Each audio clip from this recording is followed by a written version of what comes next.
주의 이름으로 기도합니다. 아멘. 오늘 새벽 예배 오신 여러분들 주님의 이름으로 환영합니다. 우리 지난주부터 디모데 전서에 대해서 함께 나누고 있습니다. 디모데 전후서는 바울이 디모데를 향해 쓴 편지이고, 또 첫 번째 편지인 디모데 전서 이 시작 부분은 바울의 신앙 고백이 담겨져 있습니다. 우리가 지난주에 살펴봤지만 하나님은 우리의 구주이시고, 또 하나님은 우리의 든든한 아버지이시며 예수님은 우리의 소망이시고 주인이시라는 고백을 바울이 넣었습니다. 이 고백 위에 바울은 디모데에게 편지하면서 한 가지를 덧붙이죠. 지난주 화요일에 은혜와 긍휼과 평강이라는 제목으로 함께 나눴습니다.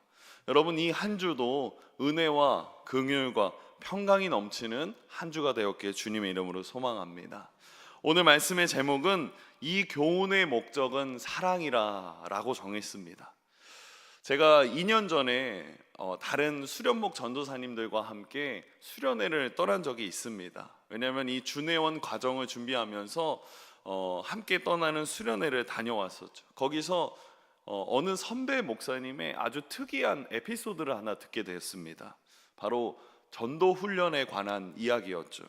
그 목사님께서 교인들과 함께 이 전도에 대한 훈련을 시작하시는데, 열심히 잘 따라오시는 교인분들도 있었지만 몇몇 분들은 전도할 때 용기가 너무 필요했다고 합니다. 그래서 이 용기를 어떻게 하면 목사님이 심어줄 수 있을까, 어떻게 하면 좀 올바르게 전도할 수 있는 마음을 좀 줄 수 있을까 고민하다가 기도하시면서 떠올랐던 방법이 하나 있다고 합니다. 그 방법이 바로 인사였습니다. 목사님은 전도의 용기를 가지지 못하는 성도님들을 위해서 그 성도님들을 다 모아서 이제 딱 한 가지만 말했습니다. 어디를 가서든지 딱 한 가지만 하십시오. 정중하게 가서 인사하고 저는 예수님을 믿는 사람입니다 하고, 또 나올 때 정중하게 인사하고 나오라고. 그렇게 그 목사님의 말씀에 어떤 사람도 더 저는 못하겠습니다 라고 말할 수 없었다고 합니다. 그 뒤로 많은 교인분들이 시장을 가든지 마트를 가든지 가게에 가서든지 정중하게 인사하고 저는 예수님 믿는 사람입니다 하고 정중하게 인사하며 나왔다라는 거죠.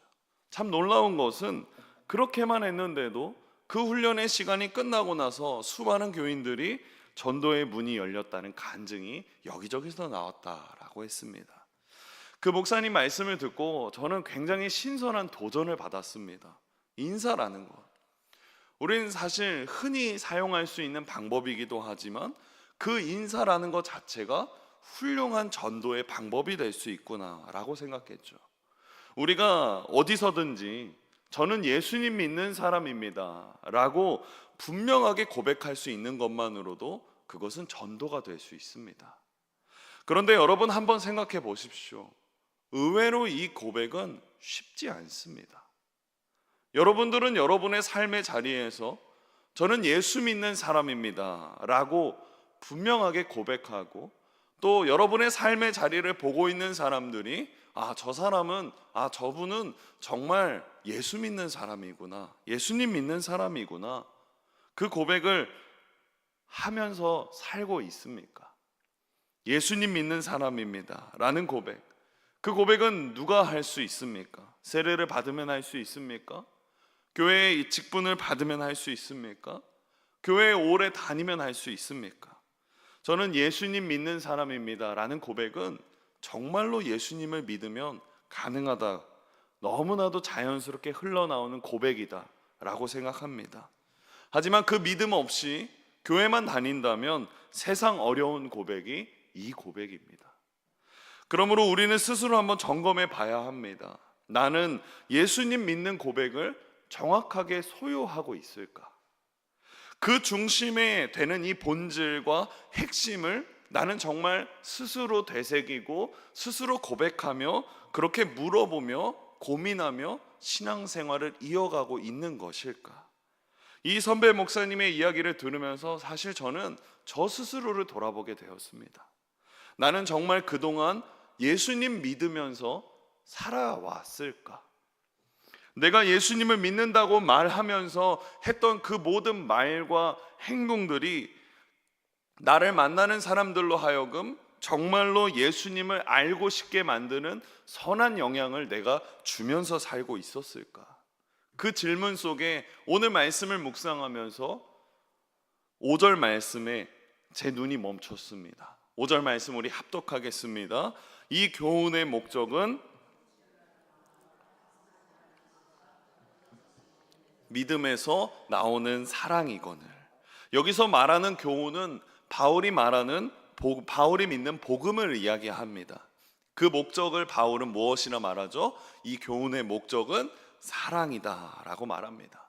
아까 말씀드렸듯이 선배 목사님의 전도 방법도 이웃을 사랑하는 마음으로 그들을 정중하게 맞이하고 정중하게 인사하라라는 의미였습니다. 이웃을 아끼고 정중한 태도로 맞아주고 그리고 이웃을 사랑하는 것이 복음을 전하는 근본적인 태도이고 하나님께서 말씀을 주신 그 말씀을 따라 순종하는 것이다라는 거죠.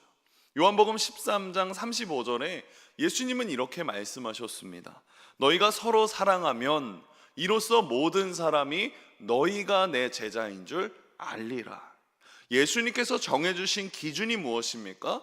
너희가 서로 사랑하라 라는 것입니다. 우리가 정말로 예수 그리스도를 믿는다면 사랑을 실천하고 사랑을 하려고 애쓰는 사람이 되어야 한다라는 것입니다. 사랑이 기독교의 복음이자 본질이라는 것을 예수님이 말씀해 주셨습니다. 그런 의미에서 다시 한번 오늘 본문의 5절 말씀을 보십시오. 이 교훈의 목적은 사랑이다 라고 말합니다. 여기서 바울이 디모데에게 말하는 이 목적이라는 것, 이 목적을 원어로 찾아보니까요, 텔로스, 즉 결과라 맺음이다 라고 말합니다. 즉 이 교훈, 이 바울이 믿는 복음, 이 예수 그리스도의 목적, 결과, 맺음, 그것은 곧 사랑이다 라고 말하는 것입니다. 우리 신앙의 본질은 결국 다른 것이 아니라 사랑입니다. 그런데 이 사랑이 어디서부터 흘러나오는 사랑입니까? 청결한 마음과 선한 양심과 거짓이 없는 믿음에서 나오는 사랑이라는 거죠. 그런데 그리스도인이 잘못된 사랑을 가지고 행하는 경우들이 너무 많습니다. 예를 들어서 종교 생활에는 열심이지만 늘 같은 공동체에 있는 사람들의 험담을 일삼는 사람, 교회 공동체에서 앞에 서는 일에는 누구보다도 열심이지만 자신의 가족의 사랑, 자신의 가족을 향한 그 헌신을 당연히 여기는 사람도 있고요, 자신의 업적을 알리기에는 열심이지만 그것을 주신 하나님께는 감사하지 못하는 사람 등 자기 스스로 사랑을 판단하고요, 상대방에 대한 존중이 없는 것은 올바른 사랑이라고 보기 어렵습니다. 그렇다면 바울은 이런 방식의 사랑이 아니라 무슨 방식의 사랑입니까? 청결한 마음과 선한 양심과 거짓이 없는 믿음에서 나오는 사랑이죠. 이를 간단하게 말씀드리자면요, 이런 메시지입니다. 예수님을 닮은 사랑이다. 모든 그리스도인에게 반드시 해당되는 기준은 예수님을 닮은 사랑에서 비롯되어야 된다라는 것입니다. 우리가 정말로 주님을 믿는 사람이라면 이런 사랑이 우리 안에서, 또 우리의 행동 안에서, 우리의 말 안에서 자연스럽게 나와야 된다라는 것입니다. 무슨 사랑이요? 예수님을 닮은 사랑이요. 초대교회의 아버지인 터툴리안이 이런 말을 했습니다. 여러분, 초대교인들이 종종 전도할 때 이렇게 말했습니다. 당신들은 그리스도인들처럼 사랑하는 사람들을 본 적이 있습니까? 여러분, 요즘 우리 세상 사람들에게 이렇게 말하면 어떻게 반응할까요? 말은 잘한다 라고 말할 수도 있습니다. 저는 신학교를 졸업하고 군대에 갔습니다.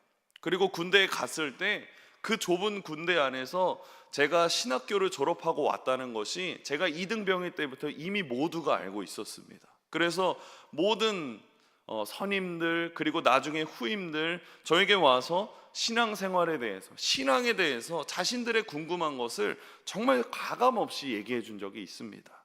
그 수많은 질문들을 들으면서요, 반드시 들었던 질문이 이 질문이었습니다. 교회에 가면 왜 그렇게 싸우냐라는 질문이었습니다. 그렇게 질문하는 사람들과 이야기를 나눠보면요, 그 대부분의 사람들은 이런 모습입니다. 모두가 교회의 이면적인 모습들 때문에, 혹은 사람과의 관계 때문에 상처받아서 저에게 그런 질문들을 하는 것이었습니다. 자신의 뒷담화를 전해 들어서 한 명에게 털어놓은 고민이 와전되어서 들려오는 것, 품어주는 사랑, 그리고 이해해주는 사랑, 예수님을 닮은 사랑을 찾아볼 수가 없으니까 그런 상처들로 인하여서 저에게 그런 질문들을 했다라는 거죠. 초대교회를 생각해 보십시오. 현재를 살고 있는 모든 그리스도인들에게 무엇이 심각한 문제입니까? 사랑이요. 사랑의 문제가 생겼다라는 겁니다. 사랑은 기독교의 핵심적인 가치입니다. 바울이 고린도전서 13장 13절에 이렇게 말합니다. 그런즉 믿음, 소망, 사랑, 이 세 가지는 항상 있을 것인데 그 중에 제일은 사랑이라. 우리의 삶이나 우리의 신앙생활에서 중요한 것은 너무나 많습니다. 그렇지만 그 중에 제일이 무엇입니까? 사랑이라는 거죠. 사랑이 없으면 아무것도 아니기 때문입니다. 우리는 어떻습니까? 정말 사랑이 제일이라고 믿으면서 말하면서 사랑으로 살아가고 있습니까? 사랑으로 신앙생활하고 있습니까? 만약 그렇지 못한다면 우리는 예수님을 믿는 믿음을 다시 한번 점검할 필요가 있습니다. 하나님을 사랑하는 사람, 하나님의 사랑을 깨닫는 사람, 그 사람은 신앙생활함에 있어서, 삶을 살아감에 있어서 보는 눈이 달라집니다. 하루는 제가 기독교 뉴스에서 시편 37편에 대한 묵상을 본 적이 있습니다. 이 묵상을 쓴 목사님은 강원도 춘천에서 조그만한 교회를 섬기고 있는 목사님이셨죠.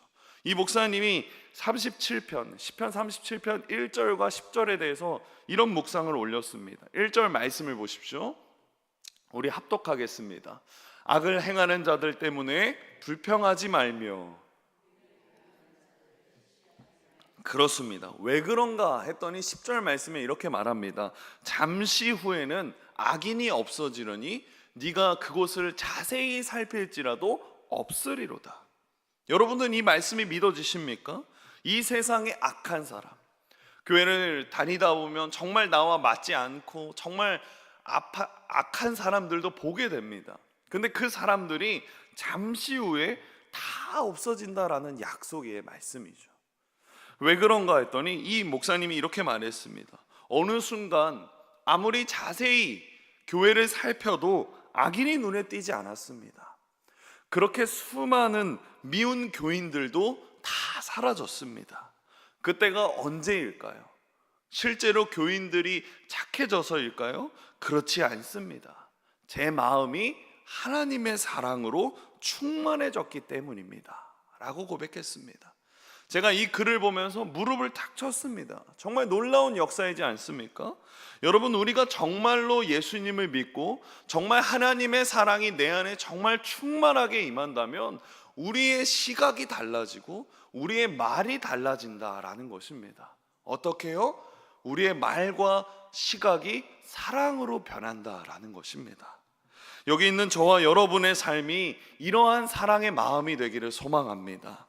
오늘 본문 6절을 보십시오. 바울이 디모데에게 에베소 교인들에 대해 이렇게 말합니다. 사람들이 이에서 벗어나 헛된 말에 빠져. 이 쉬운 성경에 보니까 이렇게 말합니다. 그런데 몇몇 사람들은 이런 것들을 생각하지 않고 아무 쓸모없는 것들의 정신을 팔고 있습니다. 당시 에베소 교회의 몇몇 사람들은 사랑보다 헛된 말 혹은 아무 쓸모없는 것에 정신을 팔고 있었다라는 것입니다. 이것이 무엇인가? 7절 말씀에 이렇게 등장하죠. 율법의 선생이 되려 하나 자기가 말하는 것이나 자기가 확증하는 것도 깨닫지 못하는도다.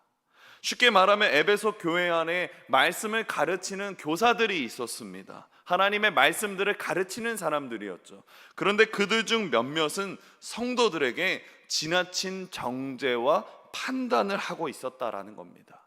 사랑의 교훈을 주고 사랑으로 상대방으로 하여금 스스로 깨우치도록 돕는 것이 아니라 그들을 비난하고 정죄하는 것에 힘썼다라는 거죠.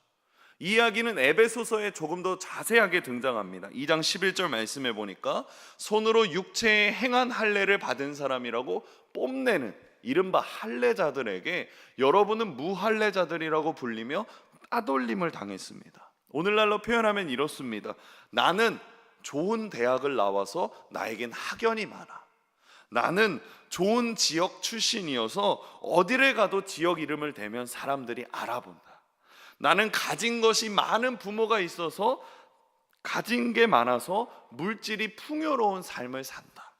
마치 물질에 있어서 학연에 있어서 지연에 있어서 자신들이 특별한 사람이라고 생각했다라는 것입니다.